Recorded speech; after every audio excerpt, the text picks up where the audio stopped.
হজ সম্পর্কে একটি গুরুত্বপূর্ণ আলোচনা শুনে রাখুন।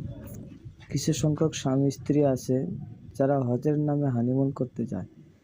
তাদের সর্বপ্রথম কাজ হচ্ছে সেলফি তোলা এবং তাদের উদ্দেশ্য ফেসবুকে ভাইরাল হওয়া। কি তার পোশাক, কি তার বুরকা, তার না কোনো পর্দার খেয়াল আছে। এবং তাদের সবথেকে নির্লজ্জ বিষয় হচ্ছে এক হোটেলে যতজন থাকে তাদের মধ্যে একসঙ্গে জমিয়ে বসে আড্ডা দেওয়ার তো কোনো অন্তই নেই, যেন একে অপরের ভাই বোন। এইগুলো মিথ্যা নয়, আমার নিজ চোখে দেখা। একটি বিষয় কান খুলে শুনে রাখুন, প্রত্যেকটি কাজের গাইডলাইন আছে, ঠিক একইভাবে ইবাদতেরও একটি নিয়ম আছে।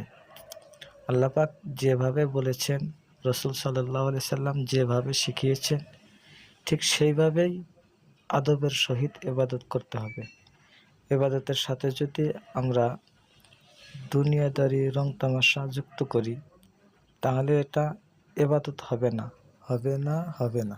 এবং সেই ইবাদতে আল্লাহ রাজি খুশি হবে না, বরং শয়তান রাজি হবে।